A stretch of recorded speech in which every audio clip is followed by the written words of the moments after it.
What's going on, everybody? My name is Mike from Box and Jackalope, and welcome to another World of Warcraft video. Today we're going to talk about the Burdens of Shaohao, and why it's one of my favorite video series that Blizzard's ever released. So many years ago during the Darkspear Rebellion, Blizzard released an amazing series of cinematics called the Burdens of Shaohao.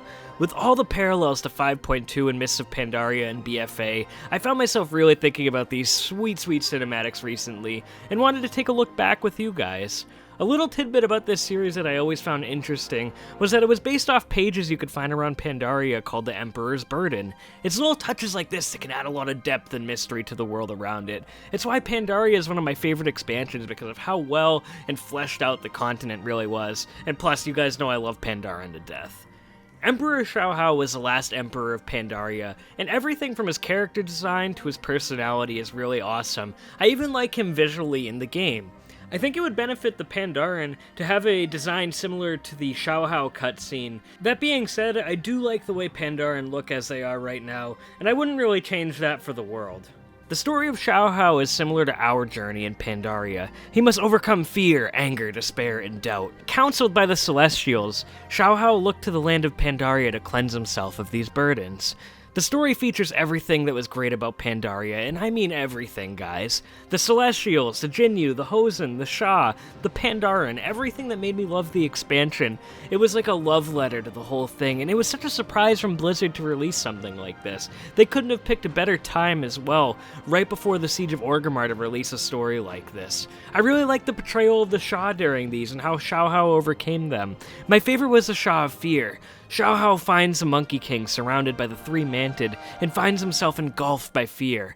He overcomes this by listening to Niziao, not succumbing to the fear that he would lose or let his friends down. Shaohao decided to listen to Pandaria and use the sap on the trees found in Townlong Steppes and the Dread Waste. Emperor Shaohao turns the tide and makes the Manted the prisoners and frees his friend the Monkey King, and they escape together at the end of this episode. The rest of the animation is Shaohao overcoming the rest of the Sha in a similar manner, and I really like this. In the end, we actually found out why Pandaria was shrouded by the mists.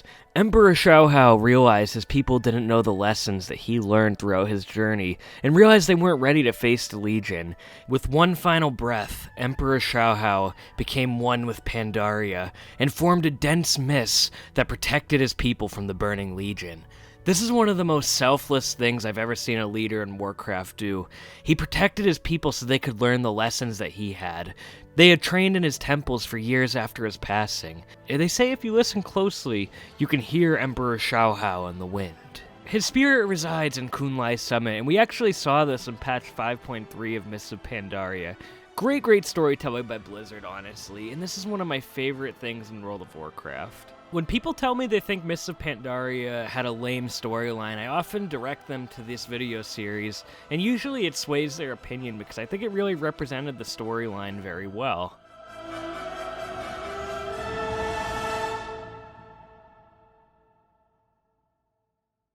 So now that we had that soft recap, I really recommend you guys just go watch the series yourself if you haven't, and just enjoy it like a movie. It's about 25 minutes long, so you'll have a pretty good time. But I'd like to talk a few more things related to the cinematics that I really enjoyed.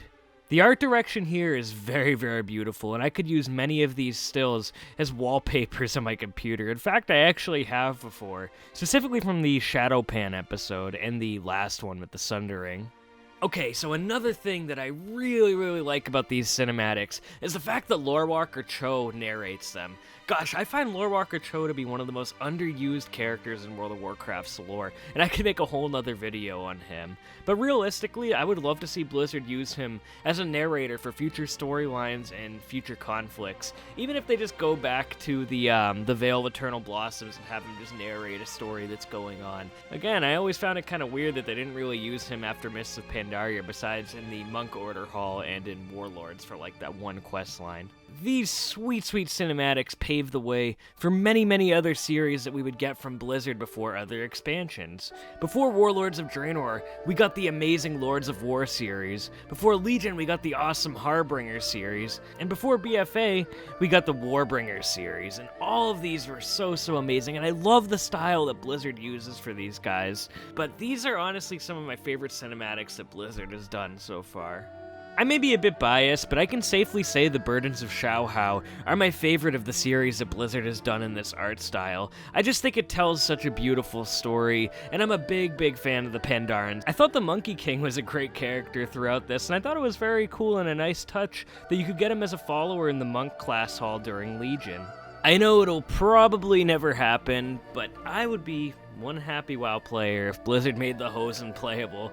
I know it wouldn't really work with their skeletons and there's no female model for them, but if Blizzard can make this work somehow, I would be very happy. I just think they're such a funny, unique race, but I do like them as a supporting race to the Pandaren, and that's one of the reasons I really like the Monkey King in this series. Emperor Shaohao was a character with a complete arc, and it's something I think Blizzard actually shouldn't really go back and take a look at.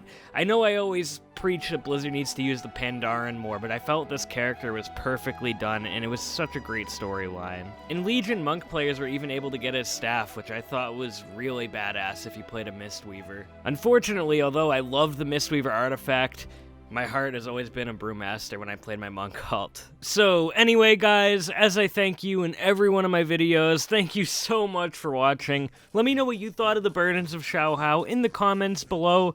Was this one of your favorite Blizzard animated series? Did you like the other ones better? I'd love to hear. And I'll see you next time. Oh god, it's War Chief Sylvanas! Ah!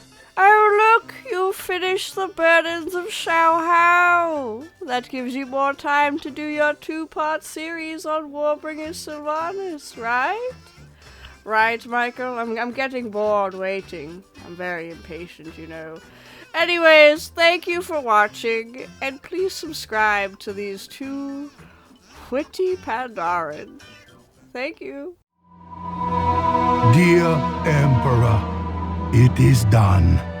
The darkness that you once struggled against has been purged from Pandaria forever. But the cost, such a terrible cost. Do not despair the damage that was done here. You triumphed over the darkness I had locked away.